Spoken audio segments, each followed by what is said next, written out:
नमस्कार विद्यार्थियों, एक बार पुनः आप सभी का स्वागत है मैथ्स की क्लास में। आज की क्लास में हम मॉडल पेपर नंबर 2 सॉल्व करेंगे। इस क्लास को आपको शुरू से लेकर के लास्ट तक के देखना है और 15 क्वेश्चन का ही एनालिसिस करेंगे, क्योंकि आपकी एग्जाम में 15 क्वेश्चन ही आएंगे। डेली हम एक एक मॉडल पेपर करते रहेंगे।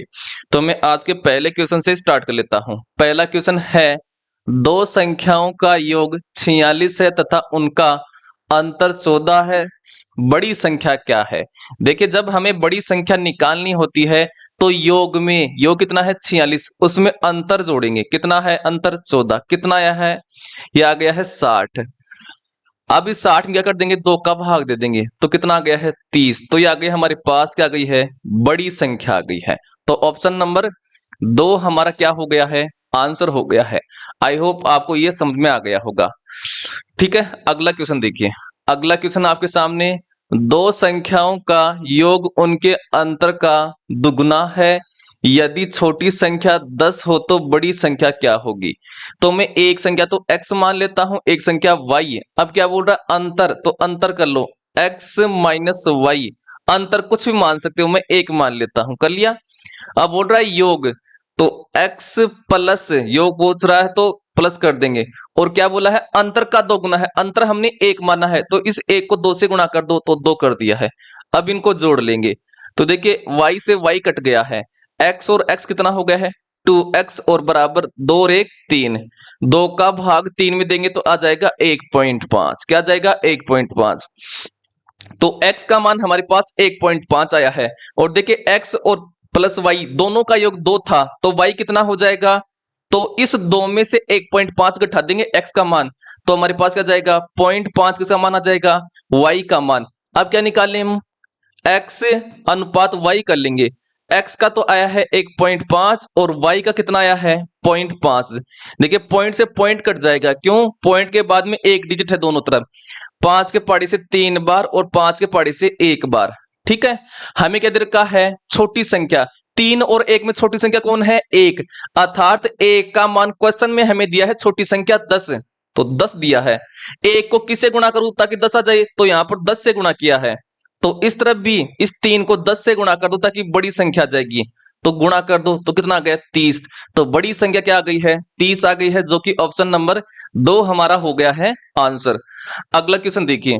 अगला क्वेश्चन है, ए तथा बी की मासिक आय में 4:3 का अनुपात है, दोनों में से प्रत्येक रुपए 600 बचाता है, यदि उनके द्वारा किए गए व्यय का अनुपात 3:2 हो तो बी की मासिक आय क्या होगी।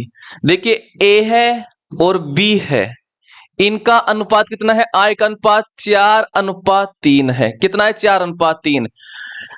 और इनकी व्यय का अनुपात कितना है, 3:2 है। कितना है 3:2 है। तो मैं क्या निकाल लूं कि बचाते कितने हैं। देखिए इसकी आय कितनी है 3 है बी की, और खर्च कितना कर रहा है 2, तो 3 में से 2 निकालो, कितना बचाया 1।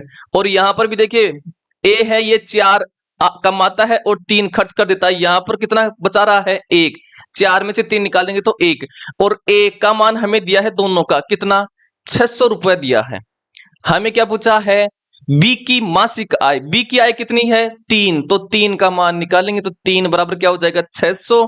जिसका मान दे रखा उसको रखो नीचे, तो 1 रख देंगे नीचे, और जिसका मान निकालना होता है उसको रख दो ऊपर। तो कितना हो गया 3618।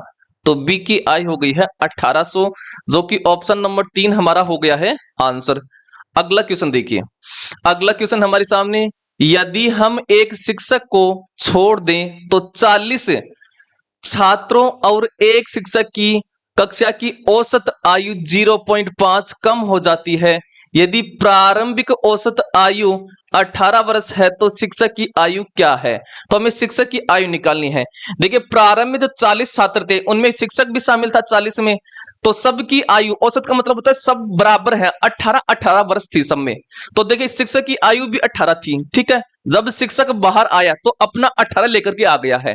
ठीक है, अब इसमें प्लस क्या करेंगे, देखिए जब शिक्षक बाहर आया तो जो 40 छात्र थे सबकी आयु में कमी कितने की हो गई है 0.5। मतलब एक व्यक्ति की जो आयु है उसमें कमी हो गई 0.5। टोटल कितने थे 40, तो इससे इसको 40 से गुणा कर दो। ठीक है, ये समझ में आ गया होगा। तो ये लीजिए 18 और प्लस ये कितना हो गया जी, 4 पंजू 20, तो ये कितना हो गया है 38। तो शिक्षक की आयु कितनी थी? 38 वर्ष थी, जो कि ऑप्शन नंबर 1 हमारा क्या हो गया है? आंसर हो गया है।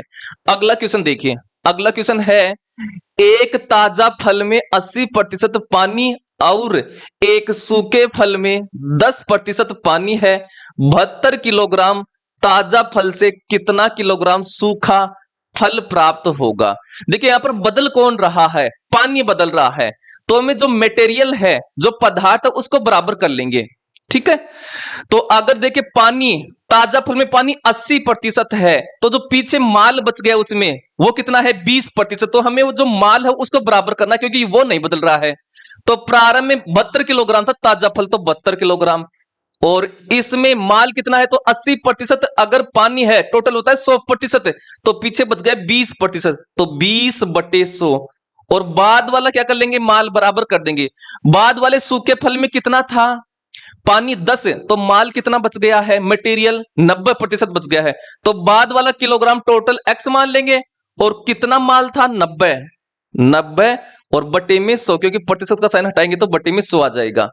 देखिए 100 से 100 कट गया है, 1 0 से 1 0 कट गया है, 9 अंटा 72 हो गया है, और 8 दूनी 16 हो गया है। तो x का मान अर्थात सूखा फल कितना प्राप्त हुआ है? 16 किलोग्राम। ऑप्शन नंबर 1 हमारा क्या हो गया है? आंसर हो गया है। आई होप समझ में आ गया होगा। तो आपको क्या करना है? जो नहीं बदल रहा है उसको सोल्व करना है। क्या नहीं बदल रहा है? माल नहीं बदल रहा है, पानी बदल रहा है। तो देखिए टोटल 80% था पानी, टोटल होता है 100%। इस 100 में से 80% पानी है, तो माल कितना बचा? 20%। तो हमें माल को बराबर करना होता है। अगला क्वेश्चन देखिए, अगला क्वेश्चन है, एक ताजा फल में 68% पानी है और एक सूखे फल में 20% पानी है। 100 किलोग्राम ताजा फल से कितना किलोग्राम सूखा फल प्राप्त होगा? तो ताजा फल कितना है? 100 किलोग्राम।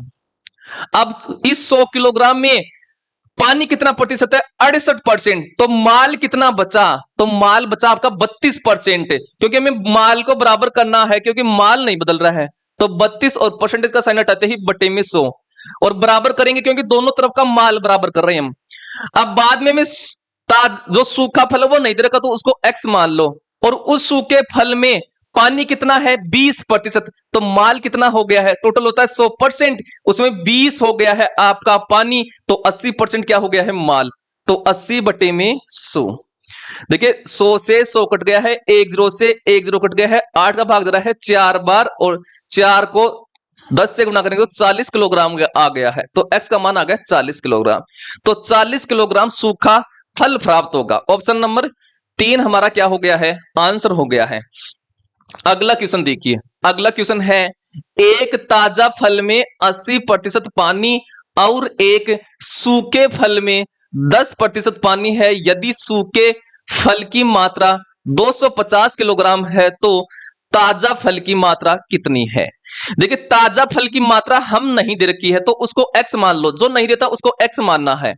अब देखिए बदल कौन रहा है? यहां पर पानी बदल रहा है, तो हमें किसको बराबर करना है? जो माल बचा हुआ है फल में उसको बराबर करना है, मतलब मटेरियल को बराबर करना है। तो टोटल होता है 100%। 100% में 80% पानी है, तो माल कितना बचा? 20%। तो 20 और परसेंटेज का साइन हटाते ही बटे में 100। अब बाद वाले माल को बराबर कर लेंगे। बाद में सूखा फल कितना है? 250, तो 250 लिख दो। अब बाद में जो माल बचा था, पानी कितना था उसे 250 में? 10% पानी था, टोटल होता है 100%। तो 100% में 10% अगर पानी है, तो माल कितना बचा? तो 100 में 10 निकाल दो, तो 90% बचा सूखा फल। 90 बटे में 100 हो जाएगा, क्योंकि परसेंटेज का साइन हटाते हैं तो बटे में 100 आ जाता है। देखिए 100 से 100 कट गया है, 1 0 से 1 0 कट गया है, 2 का भाग जा रहा कितनी बार? 45 बार। कितनी बार जा रहा है? 45 बार। तो x का मान क्या जाएगा?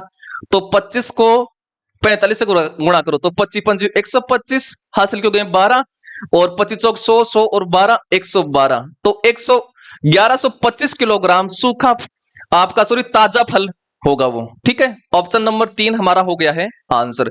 आई होप ये वाला क्वेश्चन आपको अच्छे से समझ में आ गया होगा। तो आपको क्या करना है? जो नहीं बदल रहा है उसको बराबर करना है।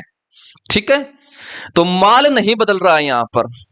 अगला क्वेश्चन देखिए, अगला क्वेश्चन आपके सामने, तीन संख्याएं 2:3:4 के अनुपात में है तथा उनका औसत 39 है, तो सबसे छोटी संख्या क्या है। देखिए हमें अनुपात रखा है, पहली संख्या अनुपात दूसरी संख्या अनुपात तीसरी संख्या का अनुपात रखा है 2:3:4 दे रखा है, ये हमें दे रखा है। तो हमें क्या करना है, औसत दे रखा 39, औसत का मतलब होता है सबके पास 39 मान है। तो मैं टोटल मान निकाल लूं, तो एक के पास 39 मान है, टोटल कितनी संख्या, 3, तो 3 से इसको गुणा कर दो ताकि टोटल मान आ जाए। तो 9 3 27, 2 और 3 3 9 और 9 और 2 11, 117 आ गया है। देखिए योग हमने निकाल लिया 117, तो अगर 117 इस तरफ योग है तो इनको भी योग करिए, 2 और 3 5, 5 और 4 कितना हो गया, 9। अब 9 का भाग इसमें दे दीजिए, तो कितना आया है, ये हमारे पास एक बार और 3 बार 13 आया है। ठीक है, मतलब एक भाग का मान 13 आ गया है। हमें क्या निकालना है, सबसे छोटी संख्या। इनमें सबसे छोटी संख्या कितनी है, 4 है, तो ये 2 भाग है और एक भाग का मान 13 है। अगर 2 भाग का मान निकालना तो 13 से गुणा कर दो, उस 13 से, तो कितना हो गया, 13 दूनी 26, यह आ गई है छोटी संख्या। ऑप्शन नंबर 3 हो जाएगा आंसर। अगर हमें बोलता बड़ी संख्या निकालिए, तो अनुपात में बड़ा वाला नंबर कौन सा है, 4, तो 4 को उस 13 से गुणा कर देते, तो कितना हो गया, 13 चौक 52, तो बड़ा नंबर आ जाता 52। हमें छोटा नंबर पूछा है तो छोटा नंबर हो गया है 3। आई होप समझ में आ गया होगा। अगला क्वेश्चन देखिए, अगला क्वेश्चन है, किसी संख्या में से 111 घटाने पर वह स्वयं की 63% रह जाती है, उस संख्या का 20% क्या है, यह हमें बताना है। चलिए, तो प्रारंभ में कोई भी संख्या अपने आप में क्या होती है, 100% होती है। कितनी होती है, 100% होती है। अब वो क्या बोल रहा है कि इसमें से घटाया जाता है, तो वो स्वयं की 13, कितना घटाएं कि वो 63 हो जाए वो संख्या, इसमें से कितना घटाऊं कि 63 हो जाए 100 में से। तो देखिए ऐसे कर लो, इस 100 में से 63 घटाओ तो कितना आया है, 37, मतलब 37 घटाया है। और 37 का मान हमें दे रखा कितना, 37 का मान हमें क्वेश्चन में दे रखा 111। हमें बोला है उस संख्या का 20% निकालो, तो 20 का मान निकाल लो, तो 20 बराबर क्या हो जाएगा, तो 111 जिसका मान दे रखा उसको रखो नीचे और जिसका मान निकालना होता है उसको ऊपर रखते हैं। तो 37 का भाग कितनी बार जा रहा है, 3 बार, और 3 को 20 से गुणा कर लो तो 60 आ गया है, तो उसका 20% आ गया है 60। ऑप्शन नंबर 1 हमारा क्या हो जाएगा, आंसर हो जाएगा। अगला क्वेश्चन देखिए, अगला क्वेश्चन है, किसी संख्या के 71% और 62% में अंतर 81 है, उस संख्या का 25% क्या है। देखिए 71% और 62% का अंतर हमें दे रखा है, कितना दे रखा है, 81 दे रखा है। 71 में 62 निकालो तो कितना है, 9%, 9% का वैल्यू आ गया है 81। हमें निकालना उस संख्या का 25%, तो 25% निकाल लो, तो 25% बराबर क्या हो जाएगा, 81, जिसका मान दे रखा उसको रखो नीचे तो 9%, और जिसका निकालना होता उसको रखो ऊपर तो 25%। देखिए परसेंटेज से परसेंटेज कैंसिल हो गया, 9 का भाग जरा 81 में 9 बार, और 25 को 9 से गुणा कर 25 200, तो उसका 25% आ गया है 200। यहां पर सॉरी 25 में 225 होता है, सॉरी 25 में 225, तो ऑप्शन नंबर कौन सा हो गया है, 3 हमारा आंसर हो गया है। अगला क्वेश्चन देखिए, अगला क्वेश्चन है, मंदी का कारण एक वर्ष में राम का वेतन 16% घट गया और अगले वर्ष 25% बढ़ गया, राम के वेतन में शुद्ध प्रतिशत परिवर्तन क्या होगा। देखिए मंदी के कारण उसका वेतन में परिवर्तन आ गया है, तो जब भी इस प्रकार के क्वेश्चन आए कि एक बार बढ़ता है एक बार घटता है, तो इस प्रकार के क्वेश्चन के लिए आपको एक सूत्र ध्यान में रखना है, x plus y plus x y और बटे में 100 हो गया है। जो घट रहा है उसके साथ माइनस का चिन्ह लगाना है और जो बढ़ रहा है उसके साथ प्लस का चिन्ह लगाना है। तो 16%, इसमें से किसी को भी x मान लो और किसी को भी y मान लो, तो मैं x मान लेता हूं 16 को, और ये घट रहा है तो इसके साथ माइनस का चिन्ह, प्लस ये 25% बढ़ रहा है तो इसके साथ प्लस का चिन्ह लगा दिया है, तो 25 प्लस, फिर x का मान 16 है तो -16 और गुणा 25 और बटे में क्या आ जाएगा, 100 आ जाएगा। देखिए 25 चौक 100, 4 बार, और 4 का भाग कितनी बार जा रहा है, 4 बार। ठीक है, 25 में से 16 निकालो तो कितना आया है, 9, और इस तरफ पे 4 है, ये वाला 4 किसका है, माइनस का, तो -4, तो कितना आ गया, 5। देखिए जो वैल्यू किसी आ रही है प्लस की, जब वैल्यू प्लस की आती है तो बढ़ोतरी होती है, ठीक है, तो कौन सा ऑप्शन हो गया है? 3 हमारा आंसर हो जाएगा कि 5% की अधिकता हो गई है उसके वेतन में। ठीक है, अगला क्वेश्चन देखिए। अगला क्वेश्चन है, यदि a अनुपात b बराबर 2:3 हो तो a प्लस बी अनुपात 3a माइनस बी क्या होगा? इसका मतलब है a का मान तो दे रखा है 2 और b का मान दे रखा है 3, इसमें मान रख दो। तो a का मान 2 है प्लस b हो गया है 3 और अनुपात तो 3 है और a का मान 2 है तो 3 दूनी 6 और माइनस b का मान यहां पर 3 है तो ये लीजिए 3। तो ये तो गया है 5 और 6 में से 3 गया तो 3 बच गया है।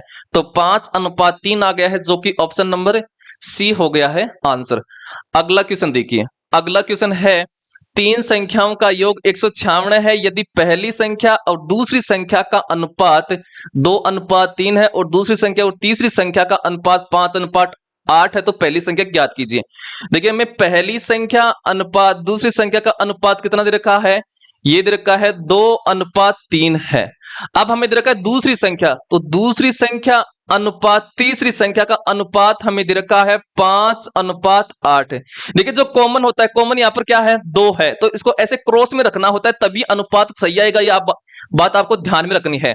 अब अनुपात निकाल लेते हैं। पहली संख्या अनुपात दूसरी संख्या अनुपात तीसरी संख्या कैसे आए? देखिए पहले पहली संख्या फिर दूसरी संख्या फिर लास्ट में तीसरी संख्या, ऐसे आपको लिखना है।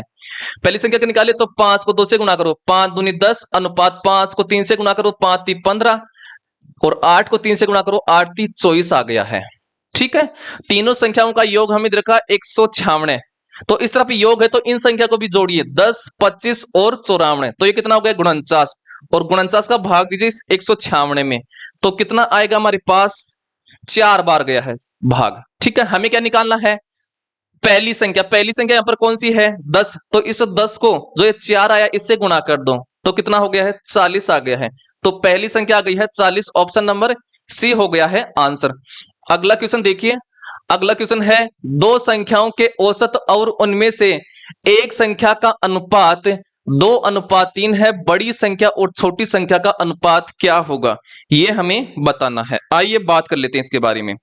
तो हमें क्या दे रखा है? पहली संख्या और दूसरी संख्या का तो हमें क्या दे रखा है? अनुपात दे रखा है। तो मैं पहली संख्या को तो मान लेता हूं x और दूसरी संख्या को y। हमें इनका औसत निकालना है। औसत क्या करते हैं? दोनों संख्याओं को जोड़ते हैं। तो जोड़िए x प्लस y और बटे में क्या कर दूं?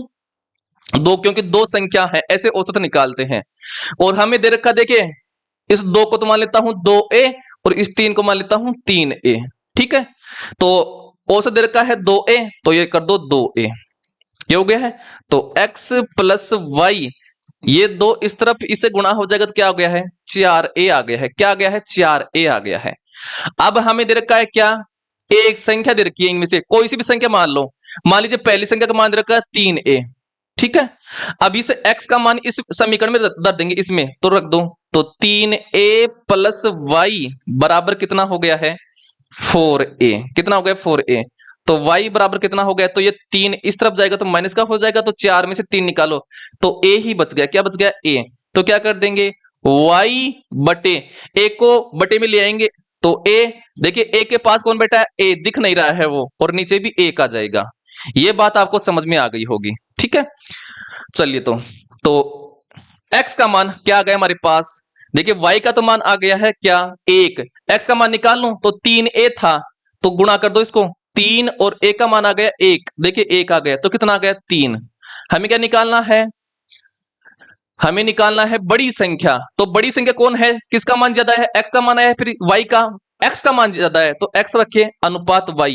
x का मान कितना है? 3 और y का मान कितना है? 1। तो आ गया 3:1, जो कि ऑप्शन नंबर डी हो गया है आंसर। अगला क्वेश्चन देखिए।